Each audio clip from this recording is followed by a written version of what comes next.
Okay. You can see my screen? Please thumbs up, anybody that can see my screen.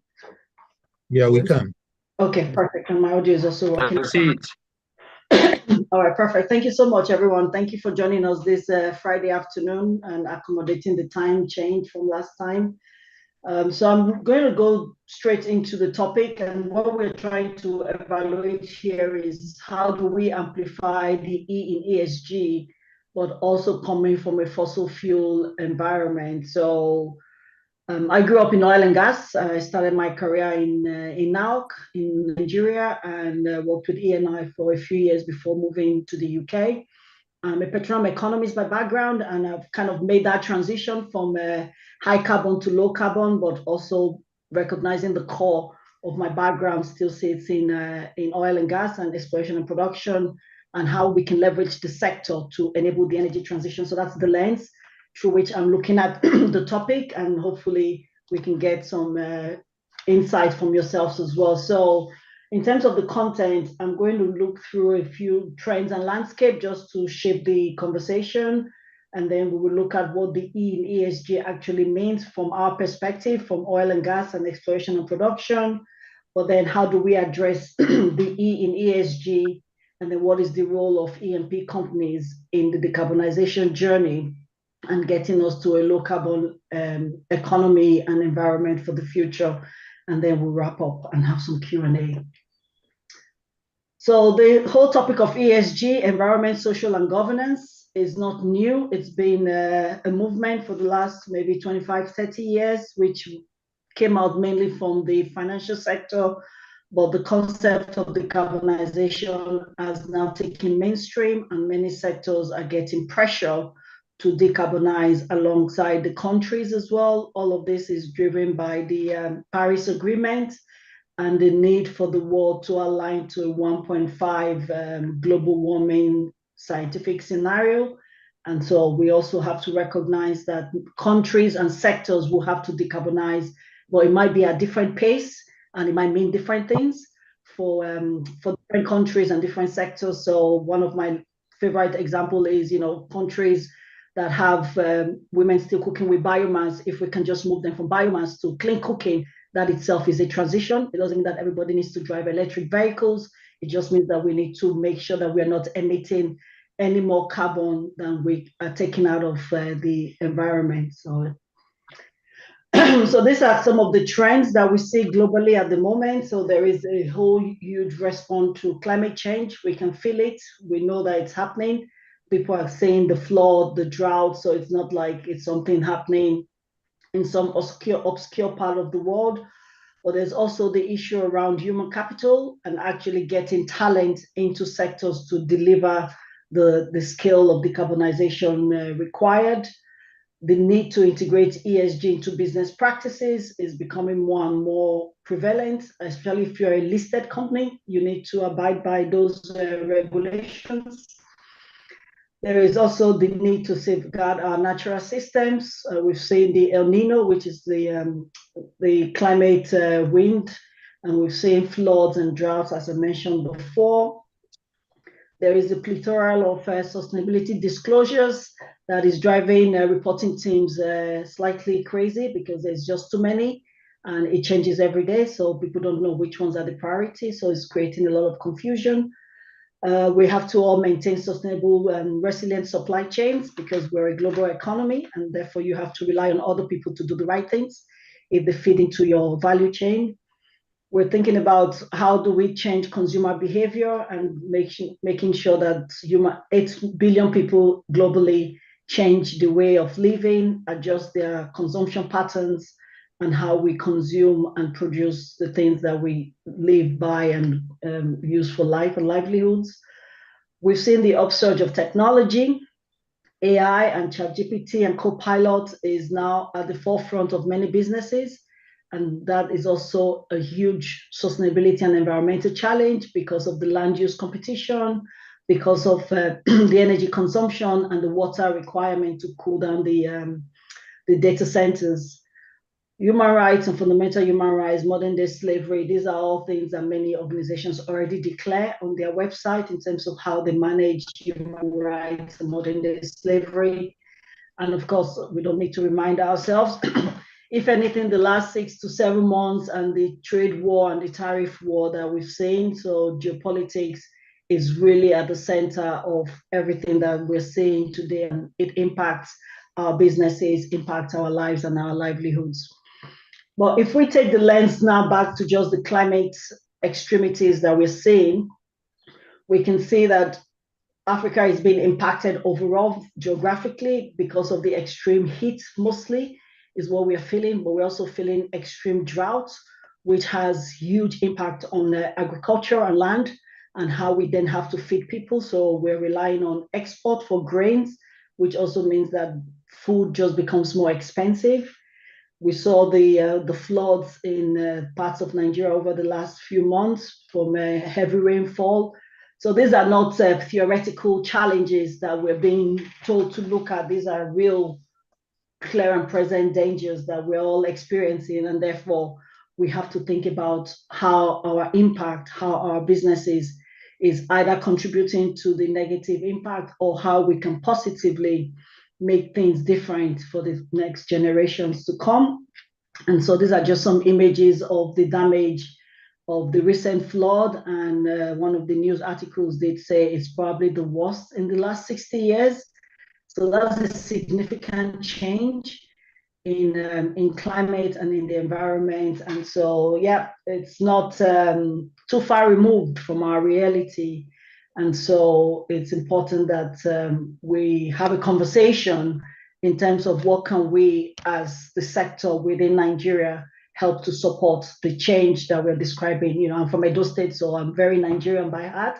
I might sit here in the UK with Dr. Iwobi, but you know, we met back in the days in now. So we've come a long way in seeing the world change, and how do we bring that back to make sure that the next generation of talent and people coming into the sector are doing things different from how our generation did it, to make sure that we still have a sector and we still have an economy in the years to come. I was going to show a video, but I will skip the video for today, but I'll pop the link into the chat after the session so that we can have a bit more interactive time and stay on time for the session. So what is the E in ESG? It's basically the environment. So ESG, as I said earlier on, is environment, social, and governance. And the way I look at it, it's basically something that the oil and gas industry has been doing for a long time. We've all been part of our corporate social responsibility projects. Many businesses have done a lot of whether it's schools, hospitals, social projects in the Niger Delta and in other places where they operate. So it's not new to our sector. What is new to the sector is the measurement and the policies and the disclosure and the reporting.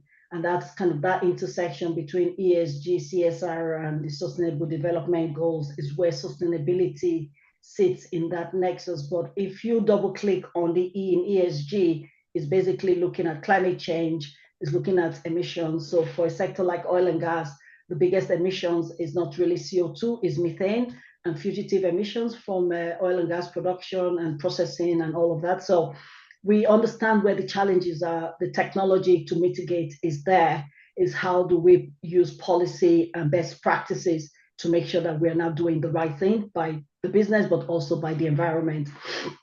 It's also about waste management. It's about resource and land use. All of these things are finite, and therefore we need to figure out how to use finite resources in a way that serves the generation of today, but also serves future generation. And of course, biodiversity loss is one that every country is facing, but we know that nature is basically the best carbon sequestrator, is the lungs of the earth. And so we need to plant more trees to make sure that we are counteracting some of our human activities.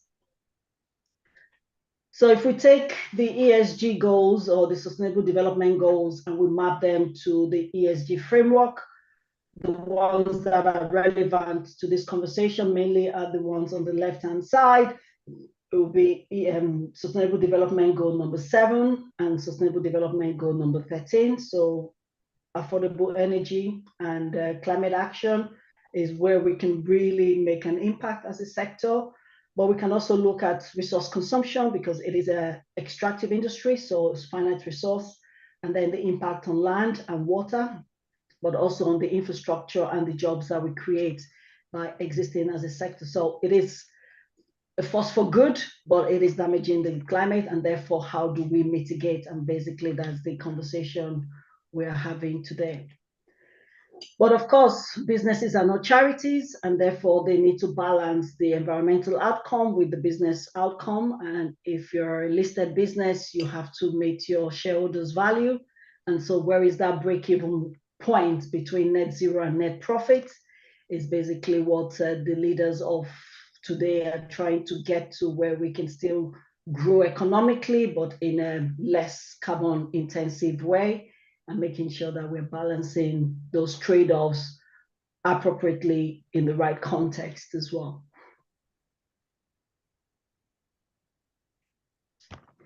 So if we take a step back and then ask ourselves, what are the sources of these emissions anyway? Where does it come from? And we can see from this chart on the left that energy use is 73% of the global emissions, which is about 50 billion tons of greenhouse gas per annum we emit as the globe altogether. And so 73% of that is coming from energy use, not energy generation. So it's electricity, it's heating of buildings, and it's transportation. Then, of course, you've got almost 20% from agriculture, forestry, and land use. And then the rest is distributed around industrial processes and waste. So if we tackled energy use and agriculture as a starting point, then we are on our way to actually reducing emissions, because they are the biggest sources of emissions globally. And so it's not, you can see that there's no specific oil and gas in there, but if you look at energy use in industry, is iron and steel, what we call hard to abate sectors. We've got chemical and petrochemicals. You've got food and tobacco there, and then other industries just wrapped up together. But transportation actually is a big one, which is why you see the push in European and Western nations for transport to decarbonize by moving to electric vehicles, which is great because it decarbonizes the exhaust, but then you still have to make the vehicles, which then pushes you back into industrial use of energy. And so it's about balancing how we reduce emissions, but with the view of not creating unintended consequences somewhere else, because you might save energy emissions by driving an electric vehicle, but if you're still generating the electricity from coal, you haven't really fixed the problem. You've just moved it around. So it's about making sure that the source of supply is also as clean as the use of the supply, if that makes sense. So, but how do you then balance that need to decarbonize or to move from high carbon environment to a lower carbon environment, when energy security in many countries actually is tantamount to national security? And so balancing that trade-off of having energy security, energy equity, which is about energy access, and then also making sure that it's sustainable and environmental friendly, right? So if you think about energy equity, and we look at our continent, where we have 600 million people with zero access to any form of energy. So if we needed to prioritize, we would need to prioritize access, so energy equity, versus whether it's sustainable or if it's secure, because we just need to give people basic electricity, and the minimum electrical demand or use, which is kind of like minimum wage, is basically how much energy we need to refrigerate a fridge in Europe. So that's what we're asking 600 million people to get access to. So it's not a lot of energy, but yet we've not been able to balance that out. So this dilemma between, or trilemma they call it anyway, between energy security, equity, and sustainability is a big challenge for emerging economies where access is not there. So you can only talk about clean energy if you have access to energy in the first place, right? So that's kind of where the trade-off and the dilemma starts to play out by itself. But we have to think about the delivery of emissions reduction through those three lenses, because governments and agencies will have to make the choices and the critical choices needed to make sure that lives and livelihoods are upheld and people have access to basic energy. So if we think about the trilemma, and then we think about the energy transition, which is what this whole conversation is leading to, is moving from fossil fuel generation to cleaner energy sources, mostly renewables. But this chart I really like because we're still going to be in an extractive industry. We're just changing the drills for shovel, so to speak. So in order to deliver energy transition, we need to have access to a lot of what we call critical minerals or rare earth minerals. And on the left-hand side, you can see over the top the different technologies. So from geothermal to electric vehicles, and then running down on the left-hand side is the different metals or minerals that each of those technology requires. And you can see our good friend electric vehicles is very high material intensive. And so we really need to ask ourselves the question around what is the benefit versus unintended consequence of the transition, and how do we make sure that we're doing right by the people and we're doing right for the economies. Because if we're going from drilling oil and gas to mining critical minerals, they're both extractive, both damaging to land, both damaging to the environment. And so how do we ensure we do not make the same mistakes in this transition, and making sure that we do the right thing for our people and do the right thing for our nations? And that is a question nobody has the answer. So maybe as you reflect on the conversation today, you might also have some ideas, and I would really love to hear from you in terms of how you're thinking about this topic from your own context and within your different organizations. So what are the things that they want us to address and deal with? So I'm sure you've heard of scope 1, 2, and 3. Scope 1 is basically what is within your sphere of control, and that's the emissions that comes out of your operations. So your facilities, your buildings, your vehicles, that is your scope 1, and that is a direct emission. And then you've got your scope 2 and scope 3, indirect, which some of it will be your upstream. And then you have some downstream scope 3, which are things that are not really in your sphere of control, maybe in your sphere of influence. And that's where you kind of talk about embodied carbon, you talk about carbon within your supply chain, with your suppliers, with your customers, and all of that. So we can control the middle, which is the reporting company, whichever company you work for, company X, but then you get delivery from company A, B, and C. And so those will be in your scope 3 indirect. And then you also sell your product to customer X, Y, and Z. And those are in your downstream. So understanding all of this and then trying to drive the emissions down is not always all going to be in your control. And so you have to then work in partnership and in collaboration with your supply chain, with your customers, with your clients, and with your employees as well, to make sure that you understand your sources of emissions, and then how you address them and which ones are material to you.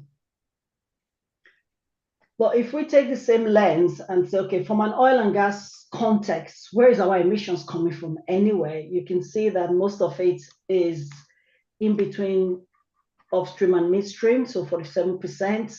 And a lot of that is fugitive emissions, so it's methane. So it's so we know what it is, so we can deal with it. There is technology to manage it. We've also got fugitive emissions downstream. Sorry, I think I just saw a text coming in. So if anybody's monitoring the questions, please let me know. So fugitive emissions is the biggest, so that's 57% of the total emissions coming from oil and gas industry. And so we know what technologies we can use to counteract that and make sure that we're reducing our impact on the environment. So it's not rocket science, we know what to do. It's about the implementation and how fast we implement it to make sure that we reduce our footprint. Is really the big question for the oil and gas industry, is not whether we can produce oil and gas in a more efficient and less emissions intensive, is how quickly can we put the technologies and the equipment on site, make sure that the equipment are being monitored, and then that we're reducing our impact on society and the environment. Yeah. Okay. So we've kind of looked at the trends. We've looked at, what is the E in ESG that we're focusing on today, and it's mainly emissions and its environmental impact of our activities. I thought we can then take a lens and say, okay, what can we do to address it? There's no point identifying problems without a solution. I'm an economist, so you must, if you have a problem, you must also come with a solution. And there are things we can do, there are things we cannot do, because some of it is policy driven. But I think if we are leaders and decision makers in our organizations, we can start to push some of this content across as well. So we've just looked at that in terms of the scope. So understanding which ones are your direct emissions, because you can control that, and then understanding which are your indirect emissions, and then how do you use your influence through your supply chain, through your suppliers, and through your providers to get them to drive down their scope one. So if everybody drove down their scope one, then scope 2 and 3 starts to get a little bit easier to manage. But the problem is people get kind of stuck on scope 3, and then it's too big and too complex, so we do nothing. But I always say focus on 1 and 2. 3 will take care of itself, because everyone's scope 1 and 2 is somebody else's scope 3. And so just balancing that is important. So knowing your scope, I would say, is the first step. The second step is knowing your data. We're all data rich, but insight poor as organizations. So knowing that data set, understanding what it means, and then using it to inform our business decision is also very important. And then once you've understand your scope, your data, you can establish your baseline. And baseline is basically, where am I today in terms of my carbon footprint? So all of my activities times an emission factor will give me my carbon emission. And then once I've established that baseline, I can then decide, how do I want to reduce my footprint, and which of my activities can I drive down the emissions quicker? And so you start to work on what we call the trajectory. And it's basically the line from your baseline to how you want to get to zero, if that's the target, or if it's 50%, 30%, you set that target. But then your activities would then have to reflect the journey to delivering those reductions. And that's kind of basically the summary of emissions reduction and how you go about actually delivering against those baseline years. But it's also important that you focus on what is material. So all of your emissions, whilst they are emissions nevertheless, may not be as material. And so you have to decide as a business which ones are material to you and which ones you want to focus on, because you can't do everything. And so strategically, you've got to make those choices as a business, and you use that to then shape the next part of this conversation, which is the transition plan.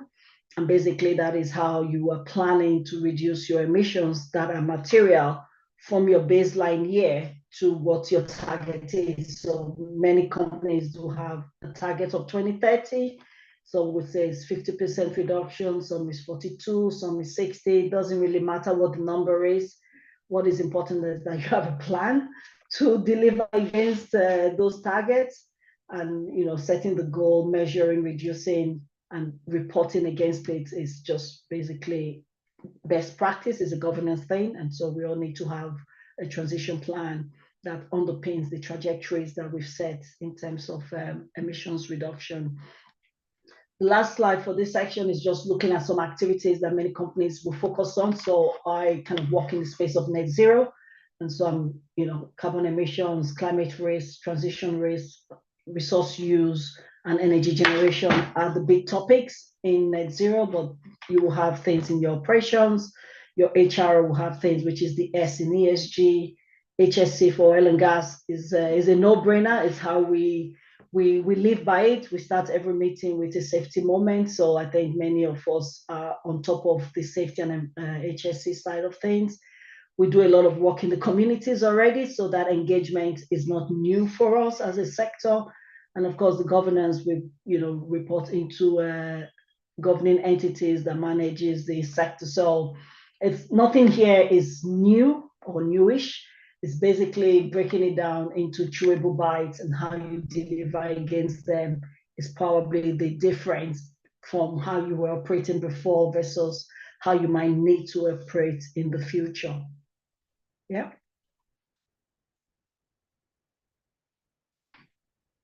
So taking a pause and saying there's any questions or anything I need to talk about. Okay, nothing in the chat. So decarbonizing, an interesting topic. Yeah. There's going to be question from you can go ahead.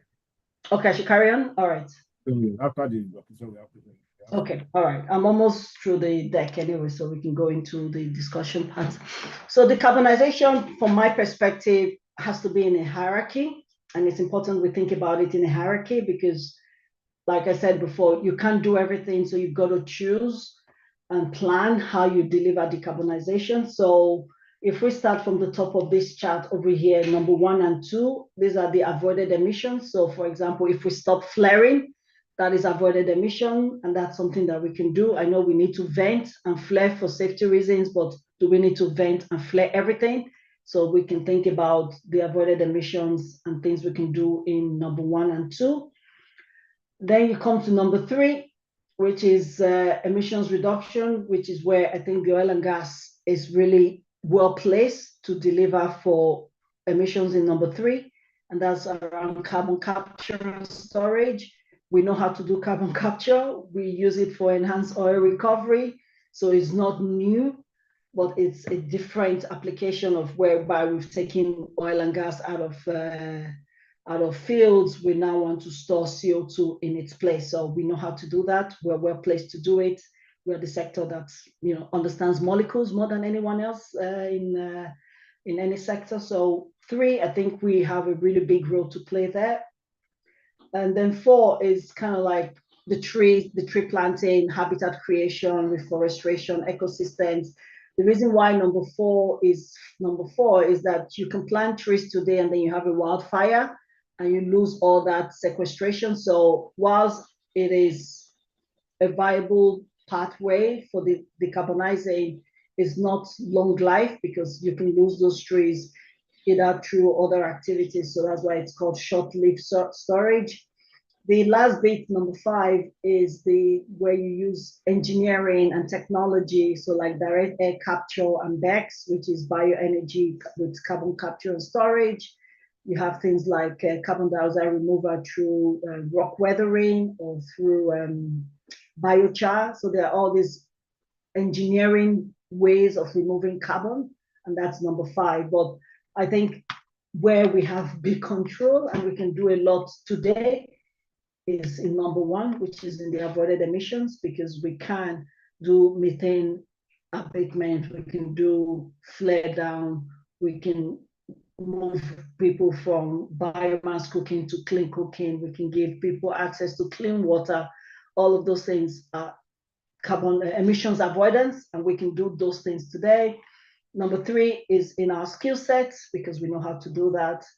Number 4, we can plant a lot of trees, but if there's a fire or a flood tomorrow, we lose those trees. So we need everything, basically, is the summary of this slide, is we need 1 to 5 to ensure that we are able to deliver the decarbonization, but also the storage for a longer time, whether it's using nature-based solutions or using engineering solutions. But either way, we will need to implement all of these options between now and 2050 if we really want to get to net zero by that time. Yeah.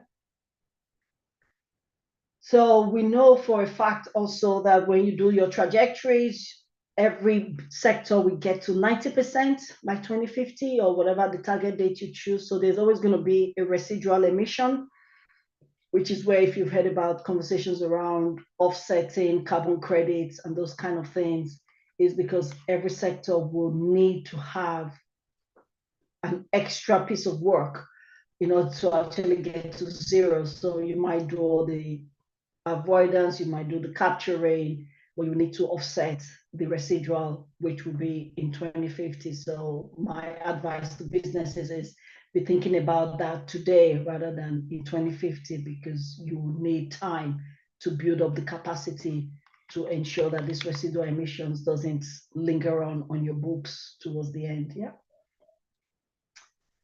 So the last part of this slide is really what's the role of E&P, because we kind of looked at this now from a more academic and general approach.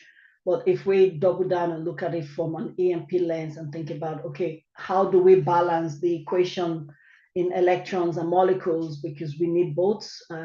If you think about electrification, everybody thinks that electricity will solve all the problems. I always say it's not an either or, it's an and. We need both electrons and we need molecules, and the oil and gas industry is best placed on molecules because that's what you do best. And so balancing those two things would also help us to address the harder to abate sectors like petrochemicals, steel, cement, and of course, oil and gas production itself. So some of those challenges that the hard to abate sectors are facing is just energy intensive. We saw when we looked at the breakdown of energy use is just high power draw and energy draw. And so it's not going to be easy to electrify everything, and therefore solutions like CCS, carbon capture and storage for cement, petrochemicals, and steel will be a significant support to get them to net zero. And that it will help to address the second challenge. Apart from the energy draw that they need, they also emit a lot. So CCS will be a good solution for that. And then there might be other solutions in terms of specific. So for example, for steel, there is a lot of push to use recycled metal rather than pure ore to make sure that the emissions are reduced. So each sector will have to look specifically at decarbonization solutions that are specific for their needs, for their sector, and within their context, right? So, but I think, there is a role that the oil and gas industry can play in helping the harder to abate sectors to get to net zero quicker because they understand the challenges. So if we take the lens of hard to abate and think about the oil and gas, we looked at where the emissions were coming from, and we can see most of it is between that upstream and midstream side of the cycle. And then you've got some at the end in the downstream, which is all around fugitive emissions. So we can start to address our own footprint and emissions by just making sure we double down on reducing the emissions out of our operations and making sure that we restore the environment back to its natural environment, the way we met it before we came and operated in the areas, making sure that we're not putting polluted water back into the waterways, making sure that we're creating socioeconomic growth and economic development for the environments that we're in, and ensuring that that is coming together in a way that is holistic for both the nation, the companies, and the people as well. Yeah. So we cannot walk away from this topic. I think it's here to stay. Climate change is not fake news. We've seen it. This summer was really, really hot, and then now it's really, really cold again. So the fluctuating climate and weather conditions, it's impacting food yield. So we had a big drought here in the UK this year, which means that food yield is down.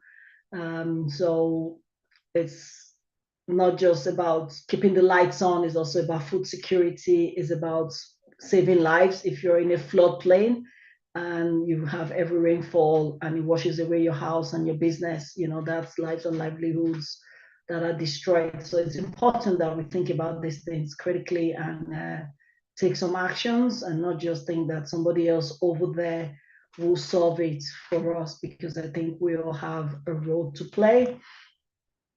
And I just pulled out some technologies that are linked to the EMP sector from a capability perspective, from competence perspective, from also retraining perspective. So, I mean, natural gas as a power generation is still better than coal, and it's still better than diesel. So having clean gas power with dual cycle and CCS is a good thing, especially when you have 600 million people with no access. So it's a no-brainer there. But we've also, because we're offshore oil and gas skill sets that can be redeployed into fixed and floating offshore wind, into floating solar. So we can bring some of that offshore skill set into these new technologies. So it doesn't mean that the skill sets are lost. We're just transitioning or, bringing transferable skills into other sectors. Geothermal is close to home. It's about drilling wells, and we know how to drill wells very well. It's also about understanding the subsurface, and NAPE is a subsurface organization. So geothermal is a big one, and I think it will help in delivering clean energy. Tidal and wave energy depends, but it is a technology, it exists, we know how to do it, it's just not scaled yet. We've talked a lot about carbon capture, utilization, and storage, and then of course we've got biofuels. Being a molecule sector, we can convert other molecules into biofuels, and we can also bring that expertise into the bioenergy, biofuel sector. And of course, hydrogen is not also new. Some people call all of these new energies, but they're not new. I think in South Africa, they've been doing hydrogen for the last 50 years. Okay, it is gray, but we know how to do hydrogen. And so these are some of the technologies and sectors that are emerging, but I think the oil and gas can lend its skill set to, and also help to develop and drive. And so in conclusion, I think what I'm saying here is the oil and gas industry can help in the transition and should help in the transition. I know there is a bit of us versus them scenario where, you know, oil and gas is bad and renewables is good. But I think that's a false narrative, because we need all energies. We can do them cleaner, and we just need to make sure that we're playing the right path in the transition. We're addressing the challenges. We know some of those challenges, they're not new. It's about taking the right actions in the right direction, and being a sector that's always been innovative. You know, we drill wells in the deepest of seas, and we drill long wells, and we, you know, produce oil and gas from difficult terrain offshore in the desert. So we've always been innovative. And so how do we lean on that innovation to tide us to this next 50 years of operation, and making sure that the relevance and the support of the sector is not lost in this narrative of good versus bad? Because without the oil and gas industry, I always say to my friends and colleagues that we'll all be broke, hungry, and poor. And so we need energy. It's how we make things, it's how we move things, it's how we live. And so we cannot just turn off one and turn on the other. And it's about balancing the needs of society today and ensuring that the future generations also have access to these resources, right? That we don't just squander them just for ourselves.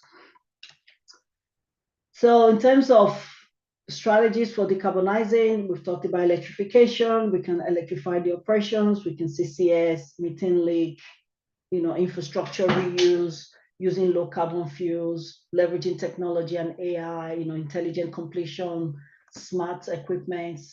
All these things are available to us. So it's, yeah, we can do that. And of course, when we think about the new oil and gas paradigm and where we are at today, my economist mind tells me it's a whole new business model. It's a new operations. There are new revenue streams to be made. And we just need to think about how we want to evolve, not just ourselves as professionals in the sector, but also enable our organizations to evolve and move along the change and come with the change, rather than being left behind in the change. So, yeah. So let's embrace our role in the transition. Let's help our sectors to grow, transform, mitigate risk, and become more climate resilient. And that's the end of the kind of presentation part. The QR code will take you to my LinkedIn if you want to connect with me. Otherwise, you can get my details from Dr. Iwobi and the rest of the NAPE team. Thank you so very much. Okay. Thank you very much, Mrs. Verre, for that powerful lectures. And we really appreciate your presence. Like I said, I just want to summarize what we just presented now. Like I said before your presentation, that this presentation is very key in our industry, where the decarbonization poses significant challenge in our environment. And we also said that anytime we are amplifying the E's, we must put in mind the emission, the climate change. Like you said, the climate change is real. It has come to stay. And also you talk about the shifting landscape of the requirement, investor expectation, and technical innovation, and how this have redefined our environment. And also you showcase emerging best practices and strategy for introducing environmental performance in our core business model. By and large, this presentation has really helped us to get insight into the long-term value creation with climate resilience, and by putting our environment in mind. By and large, we have come to see that this climate change we are talking about for some time now has come to change, looking at what is happening in our environment now. Without wasting too much of our time, I will yield the floor to our invitees, the people that are around, so that if there's any question they want to ask you, so that you can tell us more about this topic. Over to you, the secretary, for questions, either online or physical.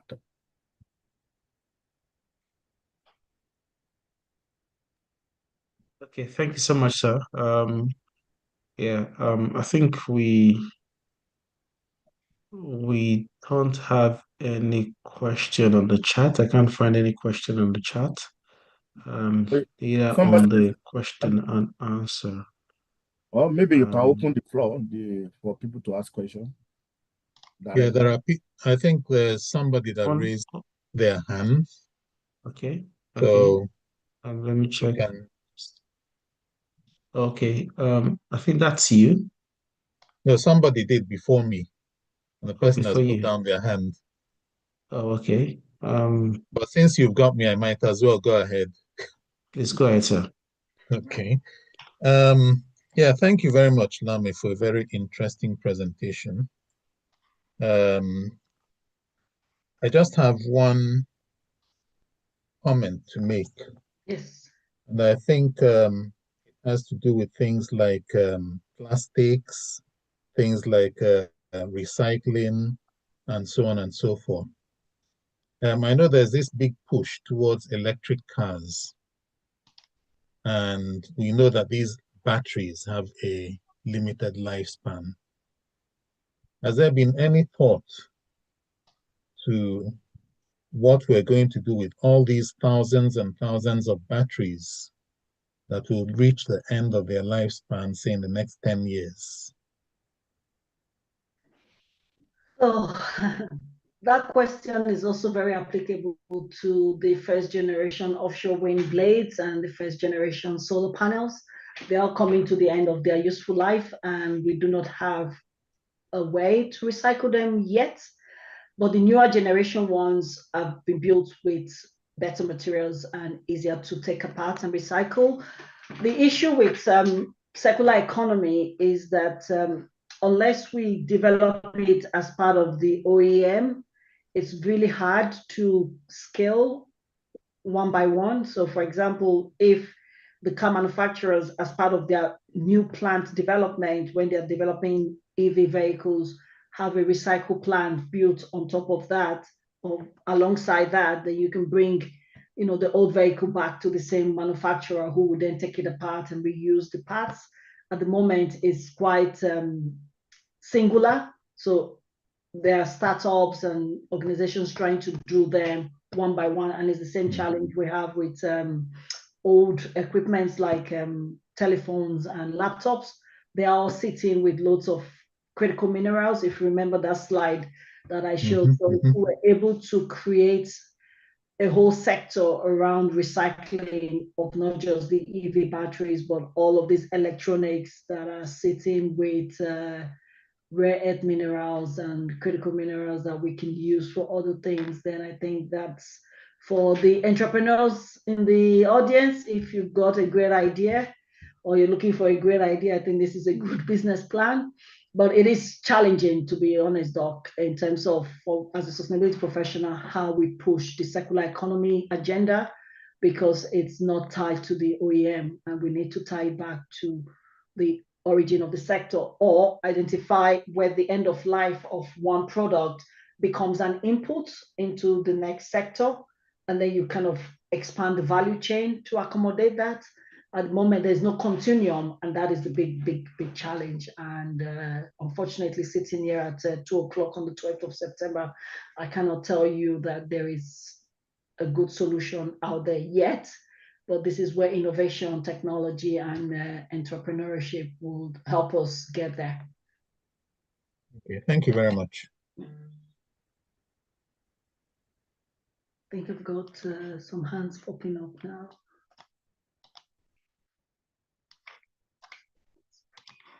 Thank you. Oro Ofe, can you please go ahead? Yeah, just unmute and yeah, ask a question.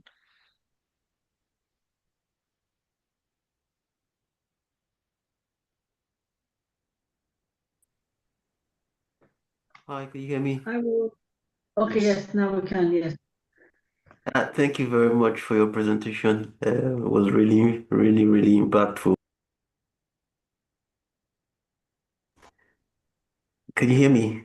Yes, we can hear you. Yeah, waiting for your question, sir. Yeah, just a quick one. My name is Woro.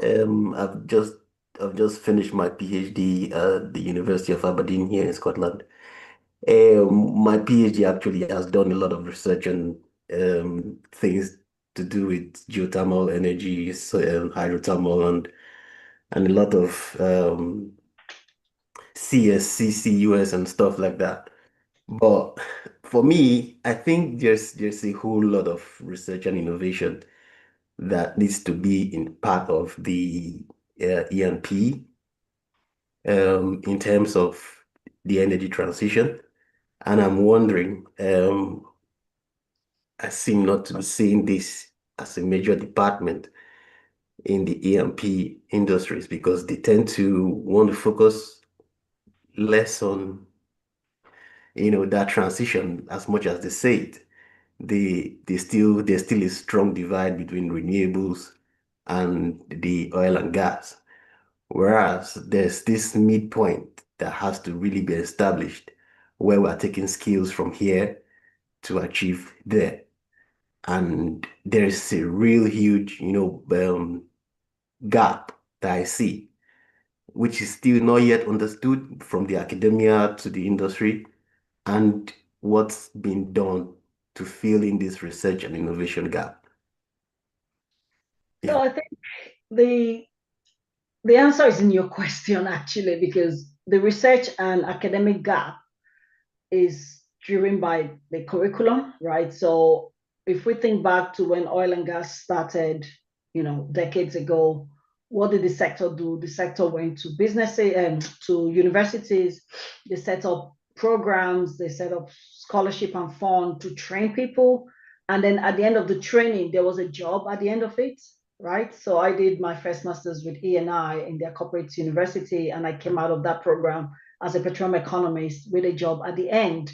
The challenge we have at the moment now is that when you talk about green skills, which is what we call them these days, what does it mean? Because if I'm an engineer or a geologist or an economist, I know what that pathway is. So we're struggling to get the right skills to take the researches that you've just described, that you've done in your university, into business models, because people cannot see the link between what I'm studying in school, the job I need to do, and what that career pathway is. So we actually have failed the sector in terms of the transition by not developing the skill set and the continuum of what a development pathway is for somebody going to do, whether it's recycling of plastics or recycling of metals from electronics. What is the job? Because nobody's looking for green jobs. People just want jobs, and we need to be able to give them job security at the end of a training that you've gone to school. There must be a job at the end of it, and at the end of that job, there must be a career pathway.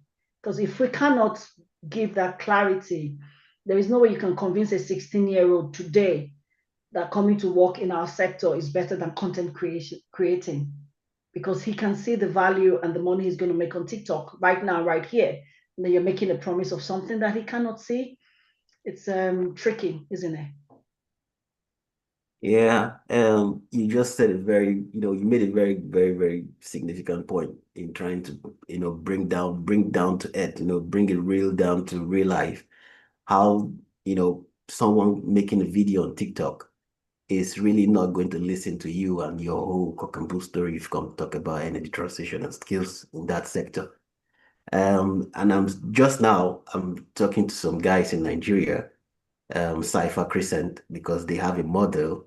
They're trying to come up with a model, a very intelligent model that tries to get flaring down, at the community level, where they could get, using GTL technology, gas to liquid, to get flaring down at the community level, and they are tied, in a bottleneck where they can't develop a catalyst in the process, in their process flow.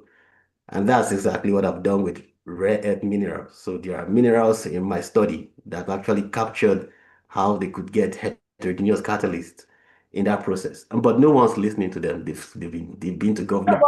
but, Chief, sorry.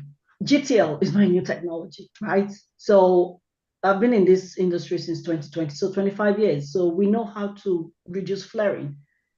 When I started in oil and gas in my 20s, we were talking about flare. It was started with flare down, no flare out by whatever the date was, then became flare out. Now we just don't talk about it. So I don't think we're lacking in the technology to abate methane in oil and gas. The policies and the scrutiny of those policies to make sure that it actually happens is what is missing, right? So when I look at gas, for example, from the North Sea, and the North Sea is straddled by Norway on one side and the UK on the other side, the Norwegian gas is lower emissions gas versus the UK gas. And it's the same companies that are operating on both sides of the North Sea. It's just that the rules and regulations in Norway is stricter. So some of these things is not a lack of technology, it's not a lack of innovation. Some of it is a lack of willingness, I would say. But GTL is not a new technology, bro. Yeah, they're trying to make it modular. They're trying to make it sound like they're doing something that might be, easy to scale down, scale up, whatever, depending on the volume of gas or whatever the complexity of the composition of the gas they meet is. Yeah, just trying to make it sound as if it's something they Yeah, could. but I think it's about breaking down the capex into chewable, deliverable bites, isn't it? So, but I'm just conscious that there are other people's hands up. So we will just maybe come back to it again towards the end if no more questions. But if there are modular, smaller technology implementation to reduce flaring at community level, we should be implementing it. It's not rocket science. But also, again, as an economist, when you see that flare, that's just money we're burning as a country, right? Yeah. And so we can take that gas, we can put it into clean cooking, we can take that gas, we can put it into gas-fired power plants, we can take that gas and use it to generate water for clean, so people don't have to walk miles and miles to go get clean water. So we're burning money. We're just literally flaring money away because we haven't put in or insisted that the businesses and the companies put in the capex to actually capture that gas and use it for economic development. So, but we'll pause there for a minute so that others have a chance to have a chat. Thank you so There were three much. hands, Thank you. but they're done. Yeah.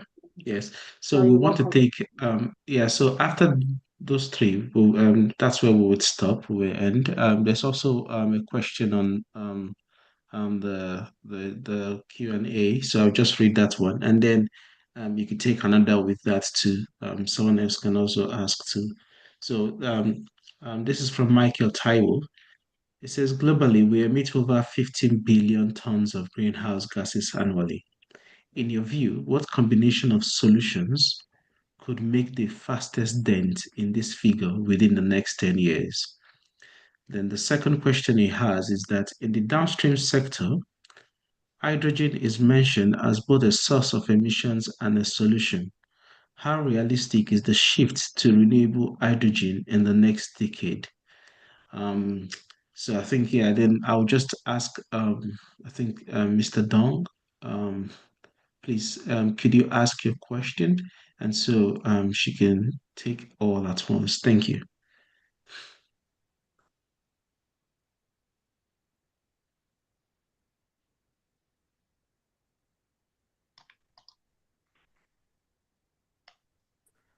Okay, so I was waiting to be unmuted. I see it. Spot on. So I was even wondering, Lamivera, spot on, spot on. In a way, you've answered some of the questions I have in mind, taking a rider from the previous person that asked the question. So, but here is it for me. Last week, I took a ride between Abuja and Kaduna, and there's a whole long span of villages covered in soot, carbon, houses, tree, vegetation, and all that. That really struck a chord in my mind. So I'm an advocate to decarbonization, spot on, right? But again, is there a way that we can be preaching this message of decarbonization with the bringing in of renewables at the same time? Right? I have batteries I have used 20 years ago, kept lithium ion batteries. Any battery I use in my house, I don't dispose of it because as a geologist, I know the harmful effect it has to the environment. So I'll probably dig a ground and bury it somewhere far away. But how many people do that? How can we be preaching this use of decarbonization alongside moving away from the fossil fuel? That's just what I'm trying to wrap my head about. I'm not sure if I'm clear. It says it. Do you get me? I get you. And the short answer is that we can't, because in the history of mankind, we've not actually ever transitioned. We've done energy addition. We've never transitioned from any energy source, right? So Yeah. let's be clear with that and maybe make peace with it. The point is, how do you then generate energy and use energy in the most efficient and in the least carbon emissions level, right? So lower Yeah. carbon energy. Whether oil and gas is going away today or tomorrow is a different conversation. But the soot that you're talking about on that drive is the same black soot that Port Harcourt has been suffering over the last few years. And that is coming from flaring. And when we looked at, Yeah. I'm going to share my screen again, because if we just dealt with methane, if we just dealt with this for the 7% of the emissions from oil and gas production, we're already on our way, to reducing that black soot, right? Then you've got these emissions at the bottom. The one you're talking about is hydrogen production, but it's 3%. So materiality wise, it's not going to change the price of bread. But this will make a huge difference. And it will improve quality of life. It will improve air quality. It will reduce that black soot that you're talking about. So that's the oil and gas answer to your question. The second question was around renewables. How can we scale it quicker Yes. to move away from oil and gas? But don't forget, at the moment, those who can afford solar and battery are the haves. So when we talk about the 600 million people with zero access to energy, they are the have-nots. And therefore, we should be thinking about how do we get grid power, off-grid, mini-grid solutions to those villages. We've been talking about rural electrification for as long as I've been alive. We've not still done it, right? So these are things that these are policy issues, right? To be fair, it's not an oil and gas company's job to make sure that villages have electricity. That's the government's role, and our governments are failing. So, but we can run those two things in parallel. But whether renewables fully replaces oil and gas in Africa, taking the continent as a monolith, so forgive me, is probably a false dream because of the level of inequity in energy access. And therefore, we need to give people energy because it improves lives, it improves economic activities, it takes women into clean cooking. We cannot cook with solar cooker. Our food will not survive. We'll not be able to cook with solar cooker. The cookers will not survive. They did the rollout of solar cookers many years ago. I think it was a World Bank project.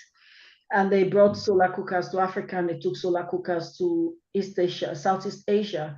Same cookers, brilliant technology, but it failed in Africa because we make stews. And in East Asia, they stir fry, so it did not last. So you have to have the right solution for the right problem. And our problem at the moment is not the dependency on fossil fuel. No, it's that we don't have access. And we've got to solve for that. 600 million, that's a lot of people. 600 million with zero. So they need to, what are you transitioning from? It has to be from A to B. And so if you have zero access, then transition is not the conversation. It's access first. And then we talk about transition. But if you look at the 150 years of industrial revolution and everything, we've never transitioned from any source of energy. We've added And that's the reality of where we're at. Thank you, Vera. Thank you. Welcome. Thank you so much, Ma. Yeah, that was good. Yeah, enjoyed the presentation as well as the questions.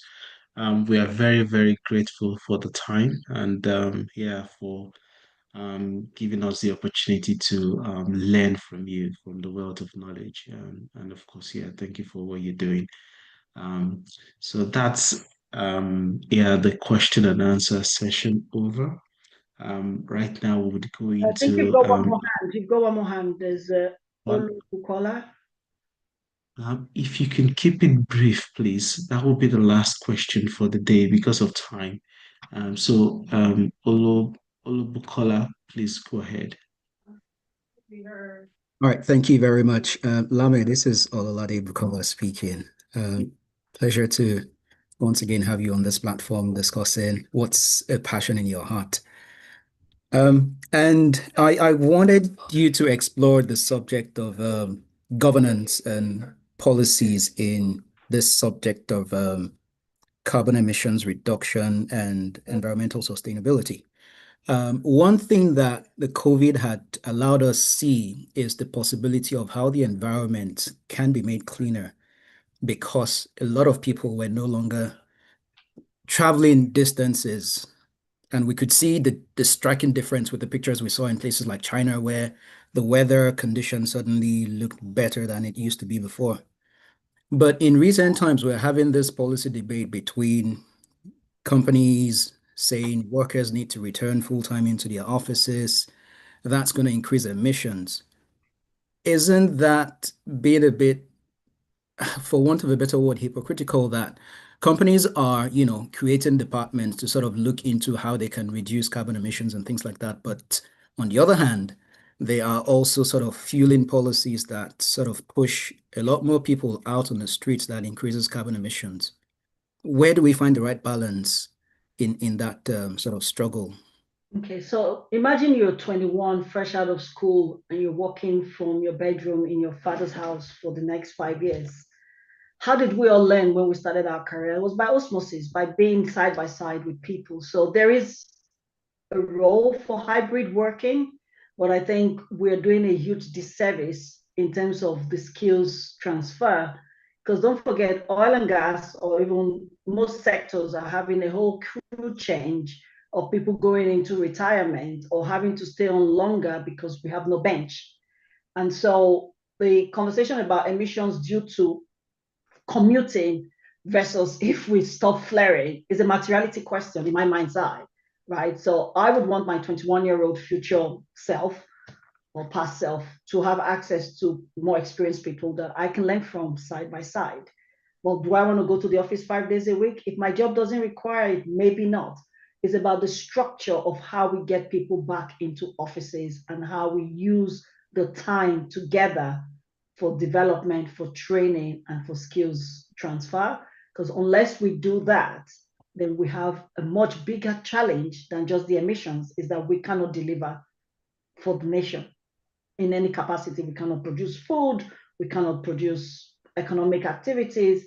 All we're going to do is sing and dance on TikTok, but that doesn't put food on everyone's table. So it's the balance. And I hear you, and a lot of the return to office policy is driven by a real estate challenge of empty buildings versus actual productivity. We know that people can be productive, but the mental health and the well-being and the training gap that distance is creating, I think we will still be paying it forward or recovering from it in 10, 15 years time.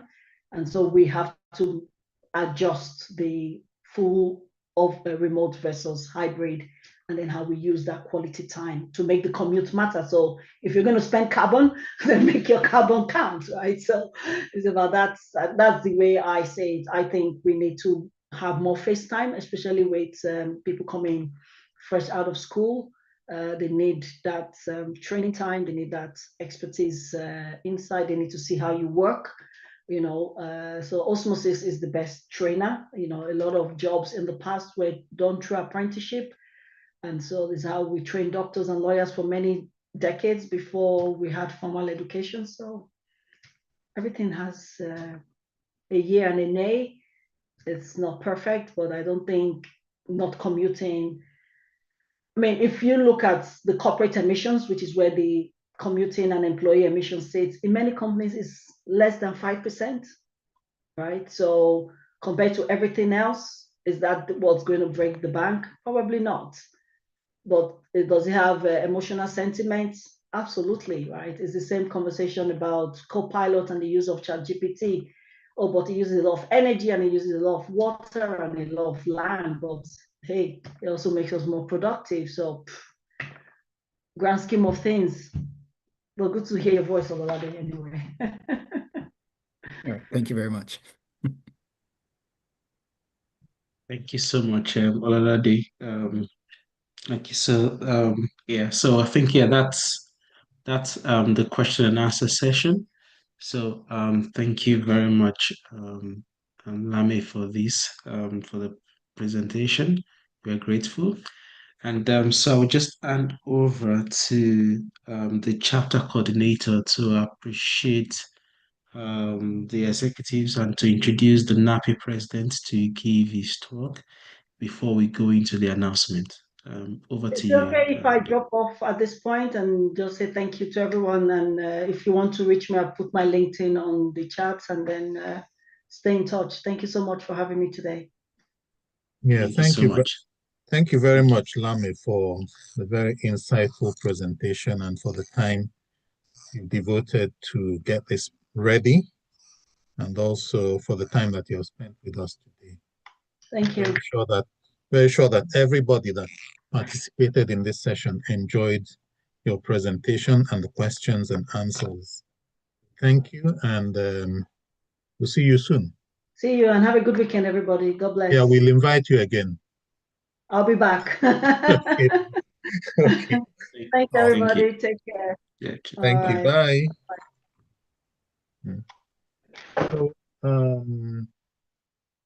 yeah, first of all, I'd like to thank Dr. Bimbola for chairing this session and doing a very fantastic job.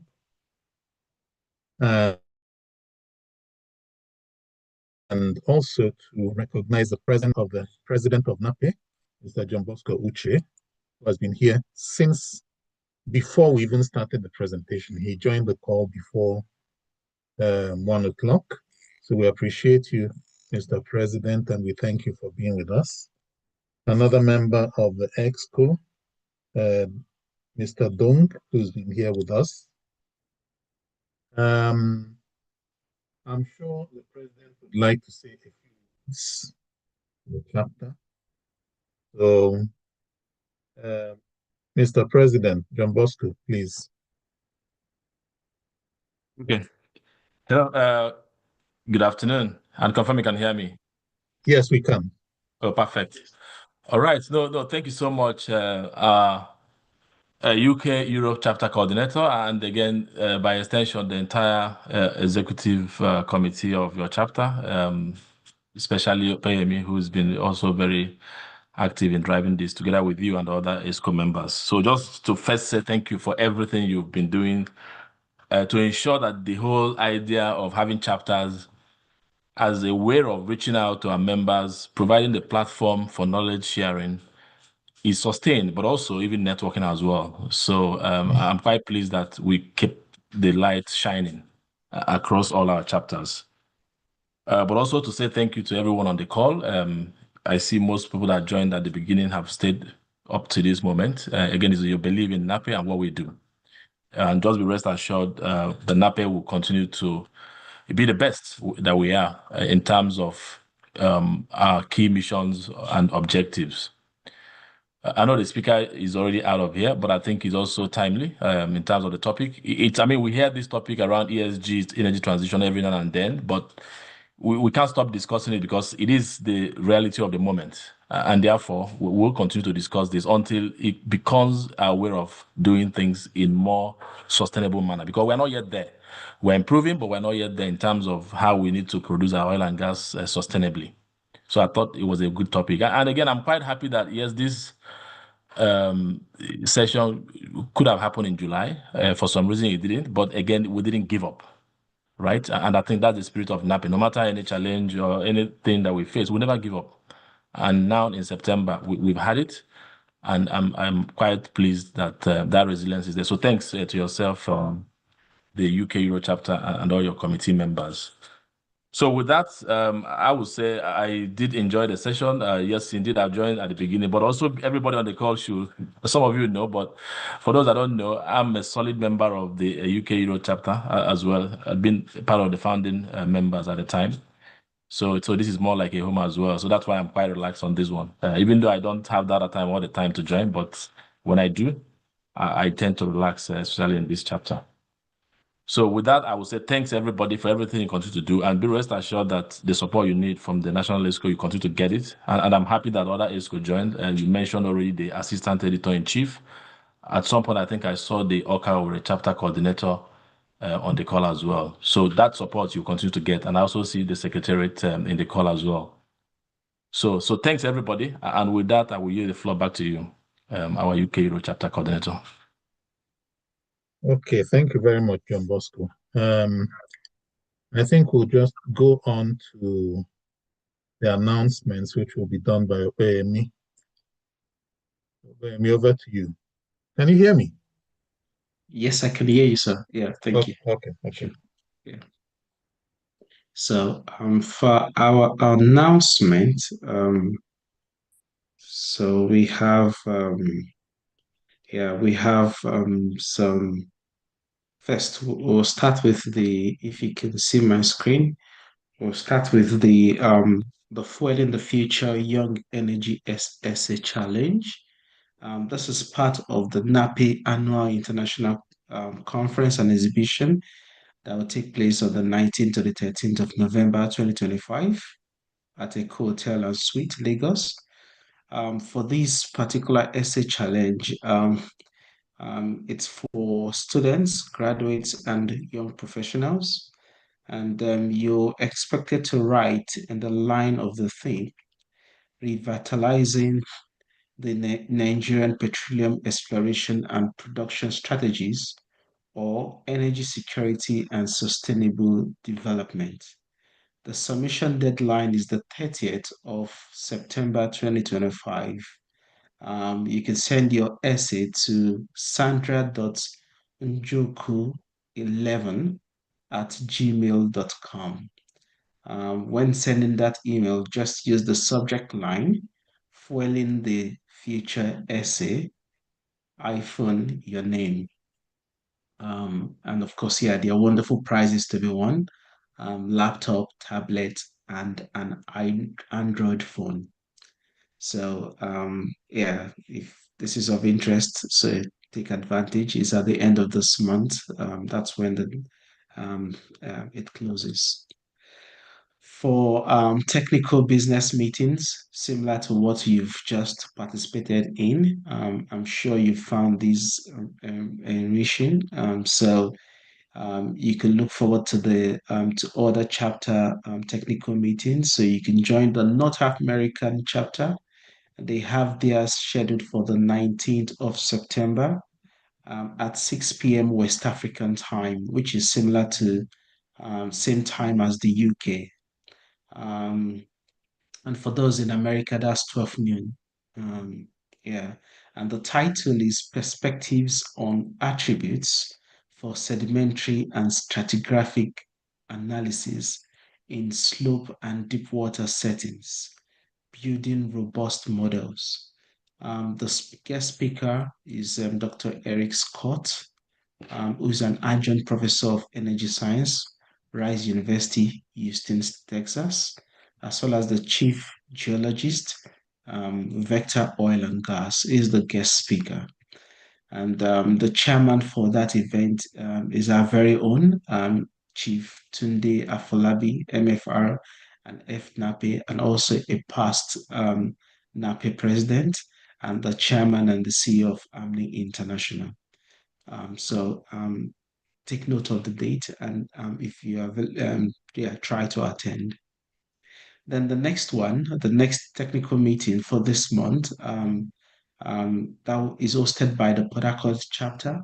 The title is 4D FWI Learnings from Ocean Field 4D Monitor Toad Streamer Survey, and it will take place on the 23rd of September 2025. The time is 11 a.m. West African time, which is the same thing as the British summer time. The venue for those who live in Port Harcourt is the Kasoni International Hotel and Suites, Stadium Road, Port Harcourt. The speaker is Mr. Famous Elebe, who is the time processing supervisor, Bulwark's Geosciences Department. Is the guest speaker and is part of the sponsor, and of course, is part of the Bulwark Services Limited.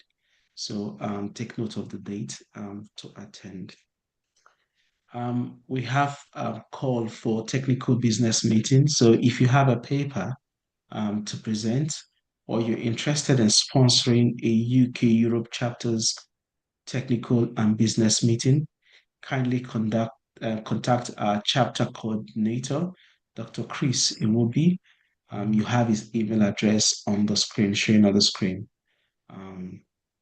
We'll be glad to receive your interest. NAPI has a university assistance program as part of our capacity building initiative. And so we have a lecture series, the 4th edition.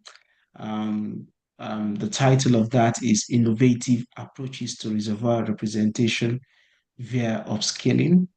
It's taking place tomorrow from 9 a.m. to 11:30 a.m.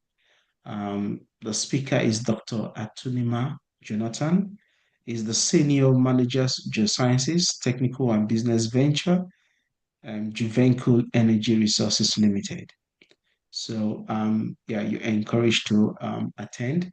It's going to take place on the Zoom, on Zoom. So look out, go to the website, register, and you'll be given access. NAPI elections.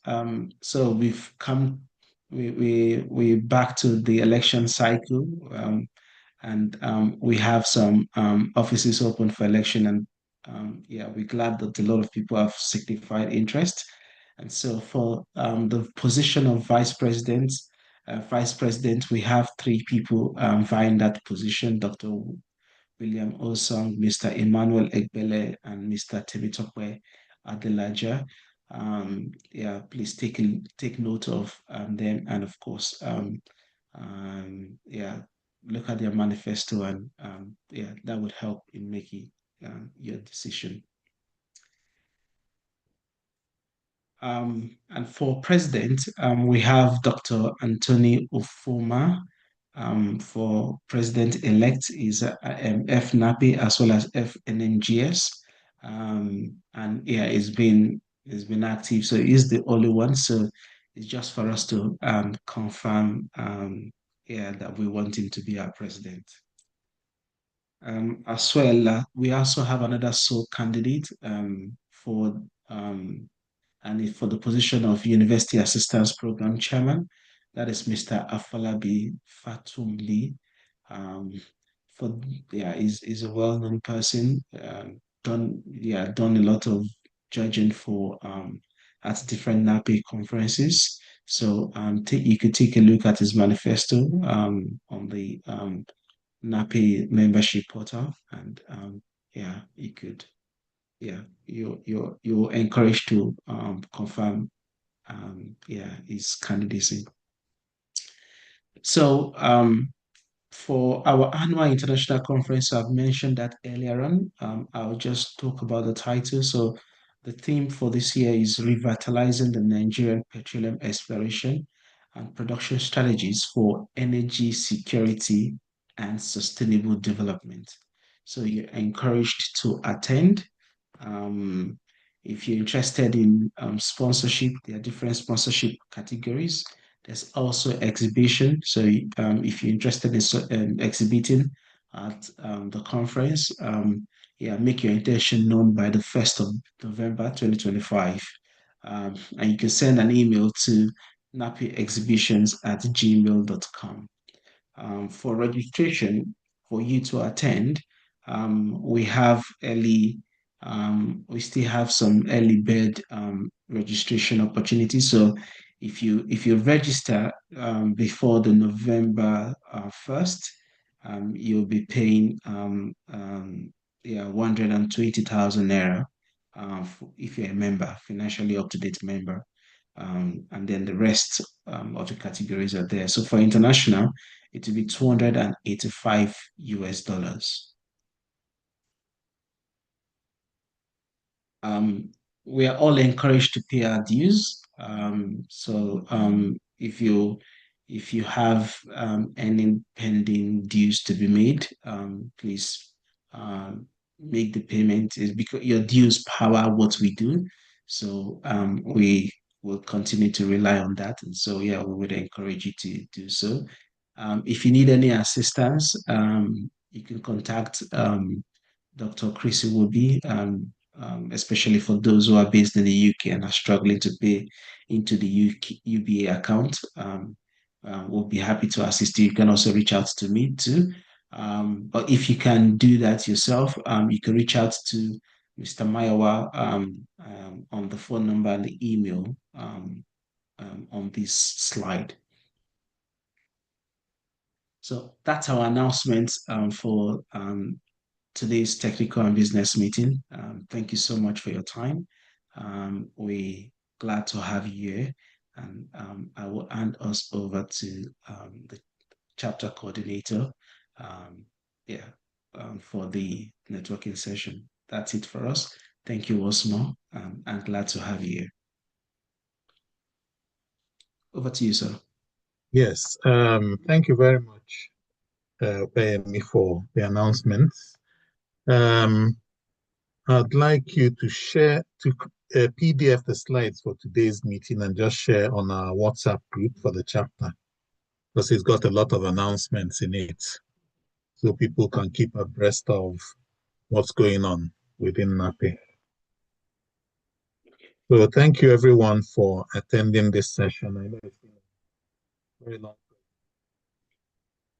but I believe that everybody enjoyed the presentation. So I think we can just unmute everybody before we go for the day. So can we just unmute everybody so we can just say hi?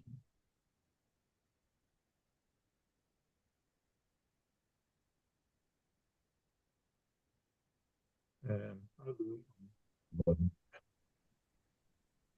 Everybody can unmute themselves. And if you want to say anything, if you want to exchange pleasantries, now is the time.